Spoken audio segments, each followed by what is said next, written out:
On October 8th, 2013, Brian Pennie experienced his first day clean after 15 years of chronic heroin addiction. Instead of perceiving his addiction as a failure, however, he embraced a second chance at life and went to university to study the intricacies of human behaviour. Since then, he's become a keynote speaker, a PhD student, a lecturer in Trinity College and University College Dublin, a life change strategist, a radio presenter, and an author of his recently published memoir, Bonus Time.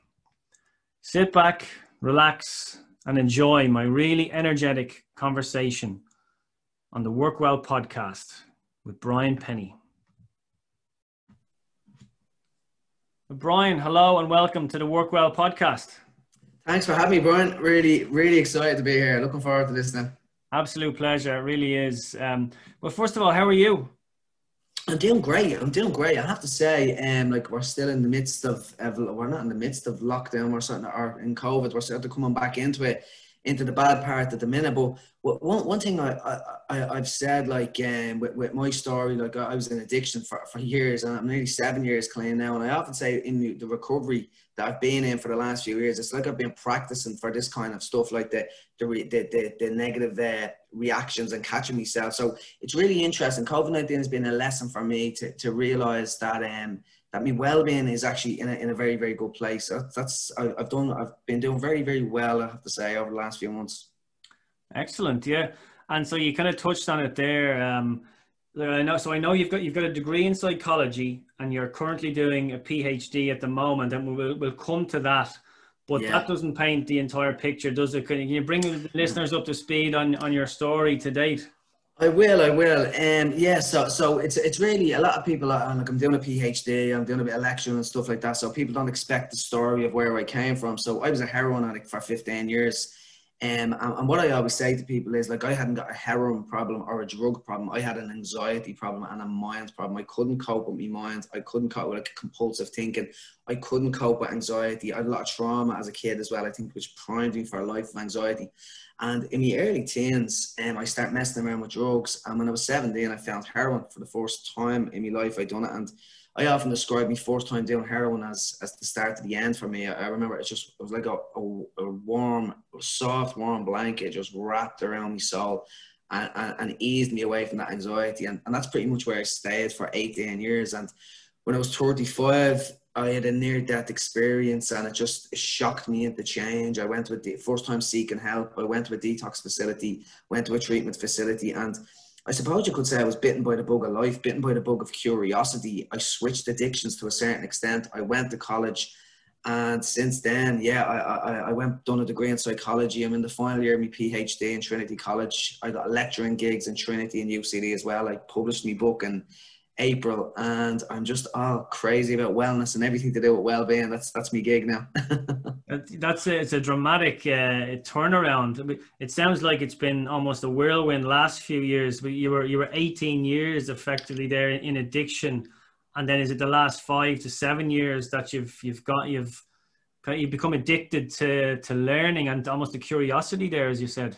Yeah, definitely. So that there's an idea in addiction that they talk about, like people that come out of addiction, and like people think, right, can they relate to me? He's a heroin addict. But I was a heroin addict who worked for a long time. I was in the working industry. I was a graphic artist. People thought I was an alcoholic, so it was okay to be an alcoholic, which was a little bit crazy when you think about it. So, and as I said, I didn't have a heroin problem. I had an anxiety problem. I just used heroin to medicate that problem, or any drug in the end to really medicate that problem. But when I got clean, it was like I just sort of put that addictive behavior into more positive means, like getting healthy, exercise, well-being. Like I'm obsessed with well-being and anything to do with life skills, tactics, habits, all of this kind of stuff. So it was really a natural progression. Like I'm going to step out of academia when I get my PhD. For me, it's about making these tangible life lessons and bringing them to people that can implement it in the real world. And I think that's where my passion is in life.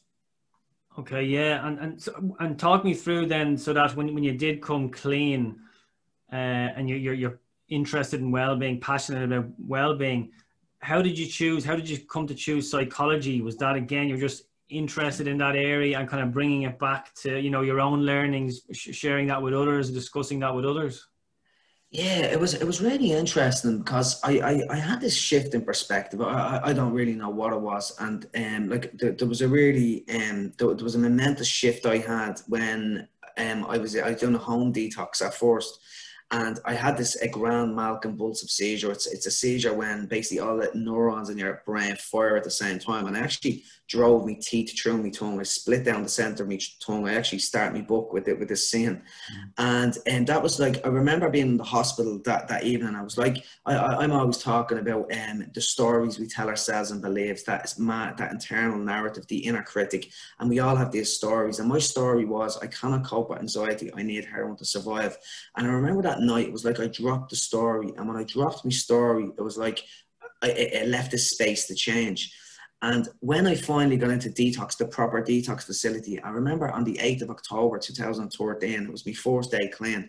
And there was like this shift in energy was coming into my body, like something was changing. I was reading about spirituality, I was reading about self-help, I was reading about all these ideas and concepts that I'd never heard about before. I was living in addiction, and my mind just didn't go to them areas. So there was this like shift in perspective in my body. And I remember on my first day clean, walking out to the farm. It was a detox facility, it was on a farm. And I remember just that my mind was quiet and nature was just like glowing. It was the craziest experience. I remember it was a beautiful October dew-soaked morning. I remember walking out to the farm, and it was like the mist. It was like nature was breathing on me, the mist. I could just feel it on my skin. The dewdrops on the grass were just like diamonds glistening. And what I came to realize over the following few weeks, like I was having this amazing shift in perspective. But I had this realization, wow, my mind is really, really quiet.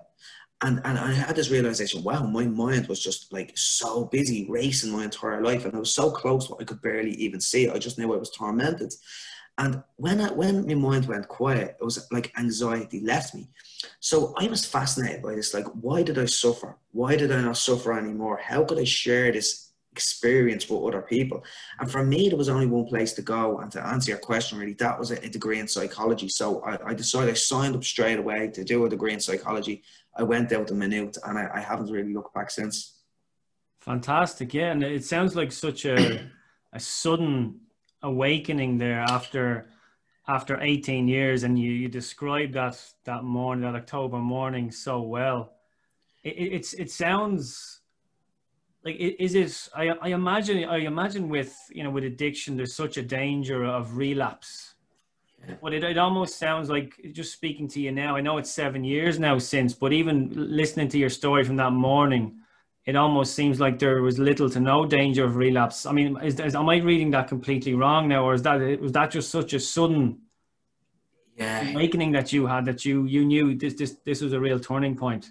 Yeah, you have it in one, Brian, and really what I found, and a lot of places, they call them addiction centers and treatment centers, and I really think they should be called awareness centers, because like I had a lack of connection in my life. So I think connection is a key point. You have to get connection in your life again, and that's something I've gotten back into my life. But I think like they say, sobriety is the opposite of addiction. I think awareness is the opposite of addiction. So if you're in addiction, it's a lack of awareness. And not just self-awareness. I've often read that the addict or the alcoholic has the knowledge, like they know drugs are bad for them, they know alcohol is bad for them, but they haven't got the awareness. And it was like this, I don't like to describe it as an awakening, I like to call it perspective shift, but it was an awakening. But it wasn't an awakening kind of moment, but an awareness. Like I woke up to life. I was like, what was I doing? And once I became aware, I remember hearing this line, I'm going to butcher it now, but it's very hard to change. But once you become aware, you can't help but change. And for me, there was just no going back. And I do believe you can never say never, but once I keep up this level of awareness and I work on myself, and a lot of the tools that I implement in my own life and I do with my clients is around building awareness. It's around implementing these practices into my life to keep myself mentally fit. So relapse just isn't even on the cards. That's the game I play, really. Excellent. Yeah. And so psychology was a way out for you to learn more and to understand a bit more about that. And now you're onto your PhD. I believe it explores the impact of mindfulness-based interventions on adults who misuse substances. So clearly, you know, an area your experience, first of all, your experience, and then something you're genuinely interested in kind of giving back on. Can you tell us a little bit more about that research that you're doing?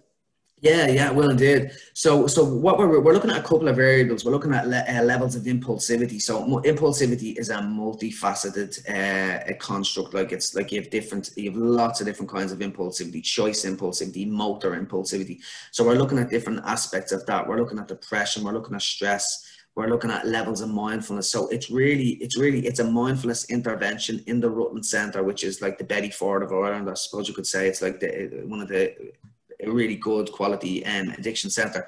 So we're taking people in early recovery that just come out of the Rutland Centre. We're giving them an 8-week mindfulness intervention, or have given them an 8-week mindfulness intervention.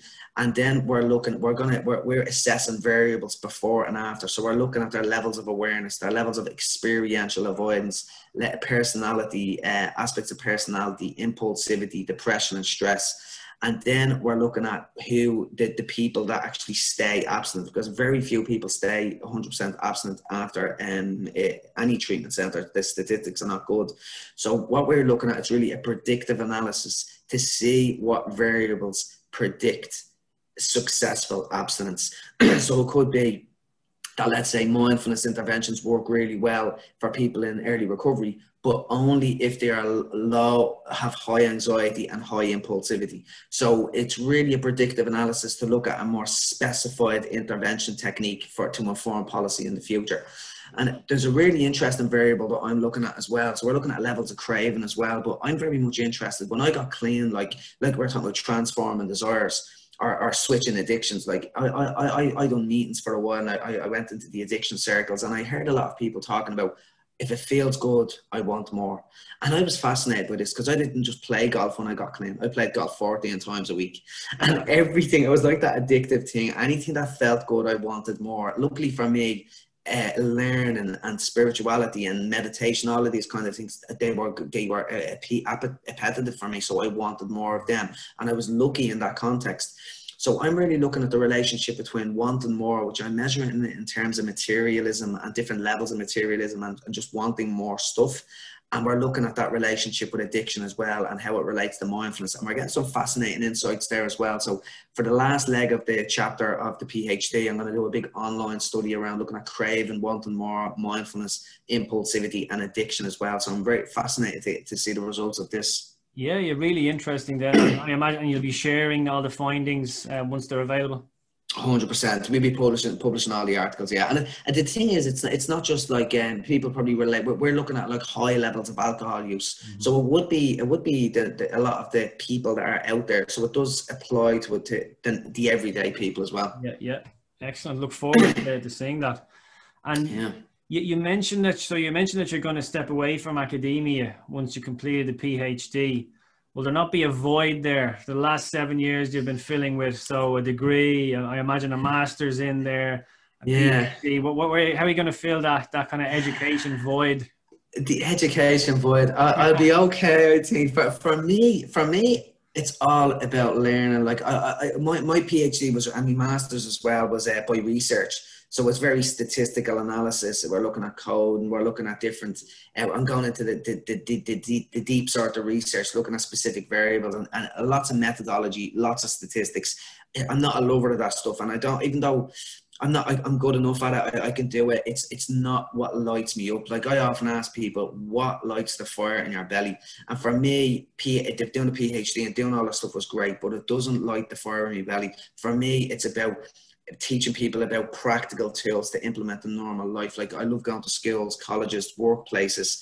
I love delivering me online courses and doing podcasts like this as well, talking about their tools and tactics. It just lights me up. I feel passionate, enthusiastic about it. So I don't think it'll be a problem, although I'll always have a toe into the research game. But I don't think it'll be a problem, to be honest. Very good. A toe in the research game. Yeah, that's the way to do it.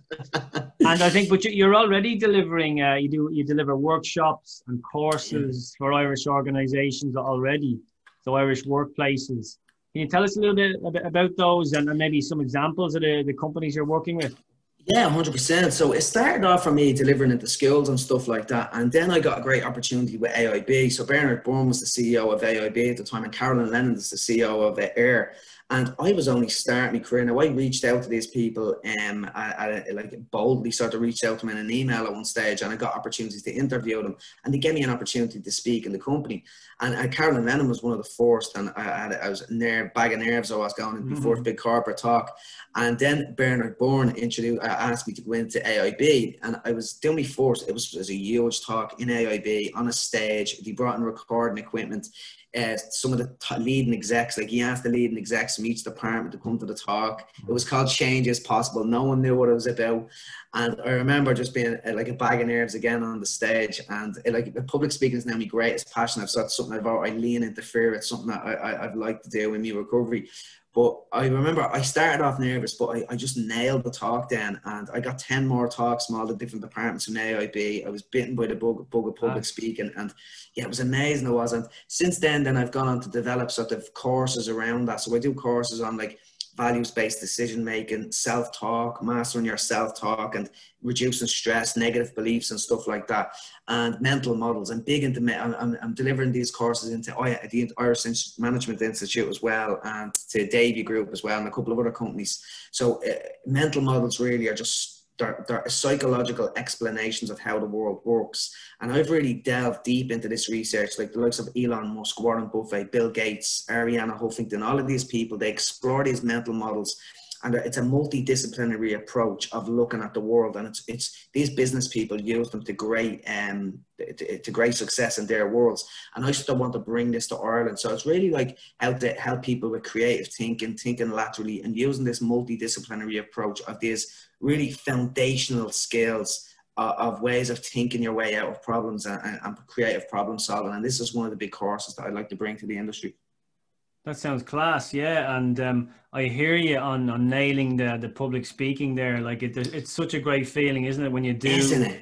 If you're nervous beforehand, but when you nail it, then it is such a great feeling.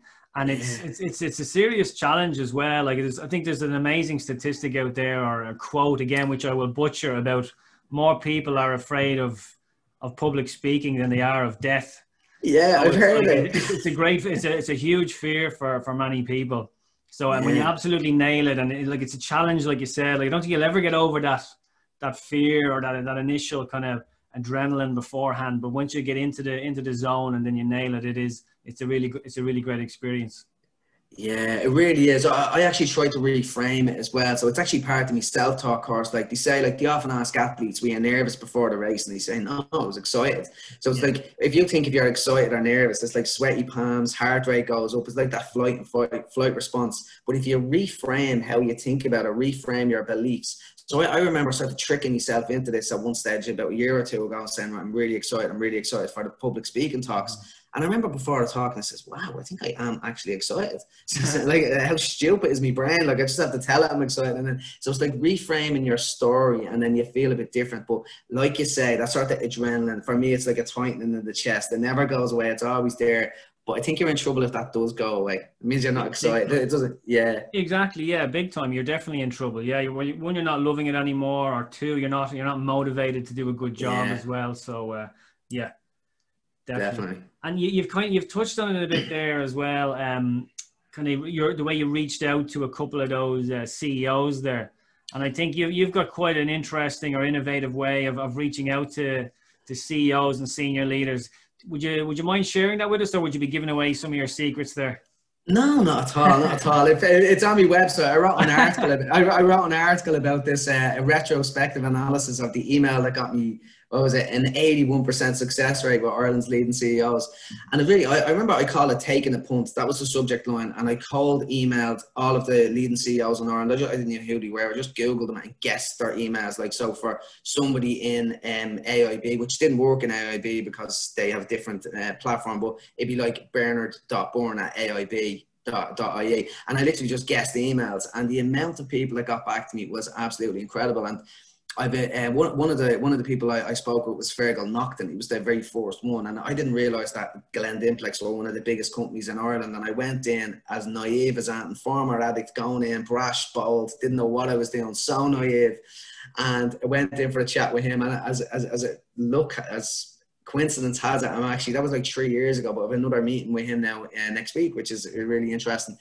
But basically what I done was I would just, like I said, what did I write? And I remember wondering when it was so successful, I says, right, what did I write? Why did that work so well? And I literally just wrote from the heart. Like, I was a ridiculously passionate and enthusiastic learner. So that's what I said. I had a story. I told them a little bit about the story. I told them about my mission. I created a sense of intrigue, which I didn't know about at the same time, because I wanted to keep the email short. I didn't want to waste their time. So I'd say they were thinking, who is this lunatic heroin addict that wants to meet me for an interview? I remember hearing a great quote one time. I think it's Tim Ferriss. It says 99% of people, 99% of people are I can't even remember. We're butchering a few quotes here. We're butchering a lot of quotes. If it comes back to me, it'll go. But basically, I was jumping outside of the box. That's what I was doing. Like, they didn't get many former addicts looking for an interview. So I set myself apart, and I was jumping outside the box. And I think that's what really worked in that. But it was really funny. Like, some of the people, like I talked about Fergal Nocton, another one that I met was John Boyle. So John Boyle is like the founder of Boyle Sports. I think they're worth 1.4 billion or something at the moment. So John is now a mentor, a friend of mine. I was going to be going over to Malibu this summer with him, only for COVID, to spend time over his home. Like, it's crazy the connections and the mentorships that I've built. And John, even, I remember at the very first meeting we had, he said, a 3-hour meeting up in Dundalk, and he says, you know why you're sitting here? Because you don't give a damn. You're living on bonus time. I was given a second chance at life during the addiction. Yeah. And John, as it turns out, was in recovery as well, 37 years. That's why he gave me so much time, and we have this bond. And I ended up calling my book Bonus Time, based on what John said that day. So it was tremendous, the friendships that have come through that, and then the opportunities, as I said, like, I'm launching my speaking career, and it all came through that one email, that idea that I got, which was really just about talking to these CEOs about learning the skills that they use, so I could teach them skills in the skills that I don't talk in. And it just, the rest sort of just wrote itself down, you know. And so, yeah, it's a great story. So what was the specific ask? What were you asking them? Were you asking them for a meeting, an interview, to tell your story, to speak with them? Literally, I just wanted an interview to ask them about the skill, the tools and tactics that they've implemented in their own lives, so I could share them with other people in the world, specifically young people. That was the ask, an interview to share with other people. Great, I love that. So you're not telling them, you're not going to be selling them anything. You're not nothing like that. You're just literally, you want to learn from them. You're asking them, look, a few minutes, maybe an hour of your time, I want to learn from you. Do you have a little bit of time? Yeah, that was literally it. That was literally it. And it obviously worked. I need to go back to the basics, because I'm not getting that kind of traction anymore. It's a great story. Great story. Yeah. And it sounds like mentors and mentorship is important to you there. Would you have many mentors, and what kind of, how does that work in what you're doing now? Yeah, for me, I have loads and loads of mentors, and most of my mentors are dead thousands of years. Like Marcus Aurelius was my first mentor. Eckhart Tolle, he'd be my spiritual mentor. He's still alive, but I've never met him. Anthony DeMello, he's all about awareness and self-observation. He's passed away. He's another one of my mentors. And what I always say is, like, the best mentors in the world have left their best ideas in books. Mm-hmm. So that's why reading is so important to me. So you were talking about leaving academia. Like, for me, like, I wish I spent 7 years reading more books about the greatest minds in the world, rather than spending it doing statistics and analysis, although it's important as well. But I think that a lot of my mentors are in the books, and I'll always have access to them. So, but I do have one-to-one mentors as well. And it's not like we have this agreement where you're my mentor, but there'll be one in particular would be Mick Slane. He's the founder and CEO. He's not the CEO anymore. He's the founder of Robus LED Lighting Group. Mm-hmm. And I met Mick through Brian McKiernan. So I got a meeting with Brian McKiernan through my email. Brian's the CEO of Davy Group.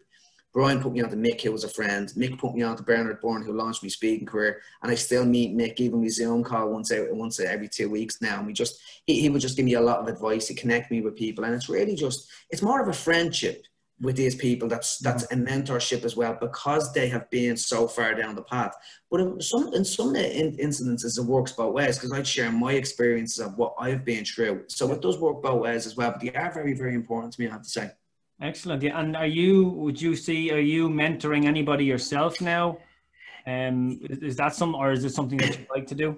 Yeah, it is. It's funny. So a couple of people have reached out to me. There was this kid, he was a 15, 16-year-old kid that reached out to me, and I was mentoring him for a while. So we sort of he took a step back for a while with the leaving cert and stuff like that. So I need to get back in contact with him. So I don't really push on these things as well. I let them come to me. But there would be people that would reach out for mentoring. I don't know if I'm at that level yet. I would more give advice, which is a form of mentoring as well. But it's definitely, for me, it's all about giving back. What you put out, you will get back. And that's really, really important for me as well. So the mentoring is definitely something I'll go down the lines of as well. Yeah, brilliant. Yeah. And you again, you've touched on it a few times there. The book, Bonus Time, it came out earlier this year. It sounds like I imagine that's your story up to this point. But it sounds like there's still quite a few chapters still to be written on that book. Definitely. It's really interesting because I wrote the book, I finished editing the book, I suppose, at the end of 2019. So before COVID kicked in. Yeah. And yeah, lots of things are happening at the moment. Like I got my own radio gig there last week, a lot of TV work coming up. So lots of things are happening in my online courses. So it could be more of it won't be as sensational as in dragging me mum and sister around drug dens and stuff like that. Maybe bite me tongue in half. And it won't be as a sensationalist a read as that, I wouldn't imagine. Hopefully not. But yeah, I think I'm definitely all about the stories we tell ourselves, and I'm trying to write a lot of new stories at the moment. And it's all about keeping the momentum going. I find once you build momentum, it's very hard. It's very hard, very easy to stop a train that's not moving. You stop it with a 2x4, but if that train is moving, a 5-foot concrete wall won't stop it. It'll go through it. So I think once you kind of build up that momentum, and I'm going to talk about foundational stuff like meditation in the morning, practicing gratitude, exercise, these kind of core foundational skills, and they're the things that keep you going. And if you implement the right tactics in your life and the right principles and the right values, then you can become pretty unstoppable if you just keep that going. Brilliant. Yeah, momentum is a great word to use there, because it sounds like you have really got great momentum there with the kind of corporate work you're doing, the schools work, the TV work, which sounds interesting, the radio show that you mentioned. I'm probably missing you think you're launching an online course soon, if I'm not mistaken. Yeah, so the online, it's the second wave of the online course. So I think I'm going to be doing a lot of online courses. I think that's really the way to go, especially we don't know where COVID-19 is going to bring us over the next while. So the first one, which is my baby, really, it's called Master Your Self-Talk. So for me, we are the stories we tell ourselves and believe. And when I got clean and I realized that anxiety left me when my mind went quiet, I wanted to study psychology, but I specifically wanted to study the relationship between language and emotion. And when I talk about language, I mean the self-talk, the stories we tell ourselves. I'm a failure, I'm not good enough, that inner critic, all of that kind of stuff, the tone that we have with that voice. And I found lovely scientific theories in there that shows that language is a vehicle for emotion. So what I've really done on the courses is like the basics of self-talk, but then I have it the second week is all about the science of self-talk, showing how language is a vehicle for emotion and the science that underpins that. And then I bring it all together by looking at the external stressors in the environment, how we create stories from this, and how it impacts on our brains. Like I teach the neuroscience in UCD, neuroscience and mindfulness in UCD, and addiction in Trinity. So I've got knowledge around neuroscience. So I've really brought that together. And I just show how the stories that we tell ourselves impacts the brain, impacts the adrenal glands, impacts the stress response, and causes stress and anxiety. And that's really the second week. And then really what I try to do then, I try to show people a bit, building awareness is the third week. And it's all about, like, you could have all of this skill, but if you're not aware of it in the moment when you're having these emotional hijackings, what's the point? So it's really about building the space between stimulus and response to catch them emotional hijackings full flight, building that awareness, changing the story. And then the fourth week is all about changing the story, stress testing your assumptions and your beliefs to change that actual story.